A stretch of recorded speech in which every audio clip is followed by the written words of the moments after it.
राम राम शेतकरी मित्रांनो, पिनाका फार्म या यूट्यूब चॅनलमध्ये आपले स्वागत आहे. तर मित्रांनो, आता कापूस लागवड करून जवळपास आता 15-20 दिवस झालेले आहेत आणि सध्या बघा आता वाढही एकदम चांगल्या प्रकारे झालेली आहे. व आता 6-6, 8-8 पानं जवळपास आता अशी वाढ झालेली आहे.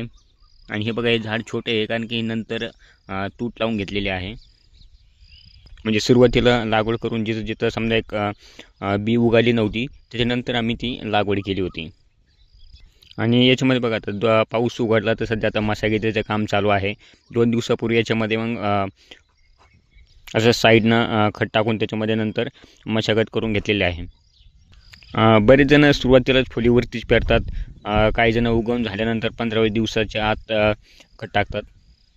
तुम्ही जे करताय ते दोन्ही पर्याय ठीक आहेत. पण जेव्हा आपण नंतर उगवून झाल्यानंतर खत टाकतो, खत टाकल्यानंतर आपल्याला त्याच्यामध्ये मशागत करणं खूप गरजेचं आहे, जेणेकरून खत झाकलं पाहिजे. जर खत हवेतच पडलं तर त्याचा आपल्या झाडाला कोणताही फायदा होत नाही. ते हवेनंच पूर्ण असं विरघळून जातं. तर बरेचसे आता ज्यांची सुरुवातीला लागवड होती त्यांची आता जवळपास फवारणीला आलेली आहे. काही असे पानं बघा आता असं बारीक काही नागाळी किंवा काही थोडंफार असं मावा वगैरे आहे, थोडंफार थ्रिप्स आहे. तर त्यांना आता जवळपास आता फवारणीची गरज आहे. तर काही जणांची आता पहिली फवारणीची तयारीसुद्धा चालू आहे. तीच माहिती आपण आजच्या या व्हिडिओमध्ये बघूयात. त्या अगोदर आपल्या चॅनलवर नवीन असाल तर चॅनलला सबस्क्राईब आणि व्हिडिओला लाईक नक्की करा.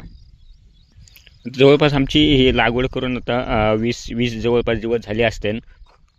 तर सध्याचं बघा आता बऱ्यापैकी आता वाढसुद्धा चांगली झालेली आहे. खत टाकून घेतलेलं आहे आणि सध्या तर आपल्याला असं कोणताही असा प्रादुर्भाव याच्यामध्ये काही दिसून येत नाही. त्यामुळे आपण याची अजून थोडीशी वाढ होऊ देऊ, नंतर त्याच्यामध्ये मग फवारणीचं नियोजन करू. जरी आता बऱ्याचशा लोकांच्या पहिल्या फवारणीची तयारी चालू आहे. सुरुवातीपासूनच काही भरपूर जण आहेत ते एकदम असे महागडी वगैरे औषध वापरायला सुरुवात करतात. सुरुवातीला तुम्हाला कोणती एवढी महाग वगैरे औषधं वापरण्याची काही गरज पडत नाही. तो एक आपला एक शिल्लक खर्च त्याच्यामध्ये होऊन जातो.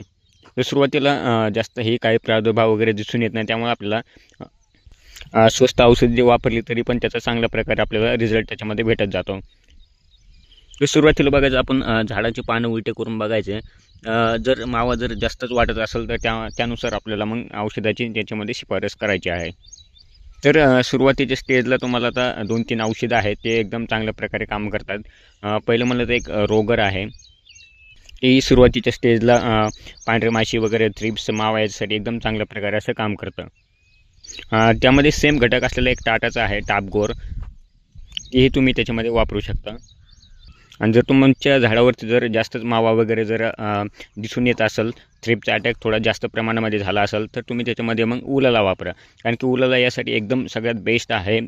रिझल्टही खूप चांगले आहेत. पण तुम्हाला रोगरपेक्षा थोडंसं महाग पडेल, पण रिझल्टही त्याचे एकदम खूप चांगले आहेत. त्यानंतर तुम्ही मग एक कॉन्फिडर नावाचं आहे, ते पण चांगल्या प्रकारे काम करतं. सुरुवातीच्या पहिल्या दुसऱ्या स्टेजला तुम्ही तेही वापरू शकता. या 2-3 औषधापैकी जशी तुमच्या झाडांना समजा एक कंडिशन असेल त्यानुसार तुम्ही त्यामध्ये वापरू शकता. आणि सुरुवातीच्या स्टेजला तुम्ही प्लॉटमध्ये असं फिरून बघा. जर बुरशीचा प्रादुर्भाव झाला असेल तर त्याच्यामध्ये तुम्हाला बुरशीनाशक वापरणं आवश्यकच आहे. पण होईन तोपर्यंत शक्यतो तर बुरशीनाशक तुम्ही पहिल्या फवारणीमध्ये वापरात, जेणेकरून आपल्या जमिनीमध्ये पहिला जो काडी कचरा पडलेला असतो त्यामुळे आपल्याला झाडांच्या बुडाला बुरशी लागण्याचे चान्सेस खूप जास्त असतात.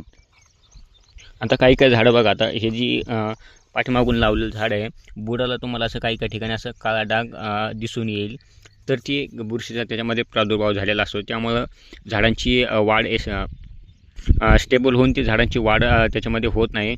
आणि नंतर ते झाडाच्या बुडाला काळा डाग येऊन झाड त्याच्यामध्ये जळून जायला सुरुवात होते.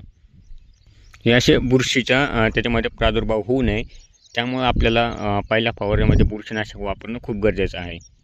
आणि बरेचसे जण पहिल्याच फवारणीमध्ये खतं वगैरे वापरतात. तर सुरुवातीला आपण जेव्हा बेसल डोस देतो, त्याच्यामुळे आपल्याला सुरुवातीलाच एकदम खत वापरण्याचे एवढे काय चान्सेस वाटत नाही त्याच्यामध्ये. मग तुम्ही 2ऱ्या-3ऱ्या फवारणीपासून त्याचं शेड्यूल चालू करू शकता. पण पहिल्या फवारणीमध्ये तुम्ही एक कीटकनाशक, एक बुरशीनाशक आणि एखादं चांगलं टॉनिक, जे ओहमिक बेस टॉनिक आहे, ते तुम्ही त्याच्यामध्ये वापरू शकता.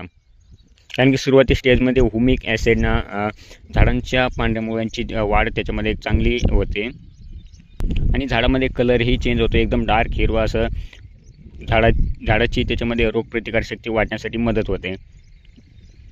असं 3 औषधांच्या कॉम्बिनेशननुसार तुम्ही पहिली फवारणी याच्यामध्ये घेऊ शकता.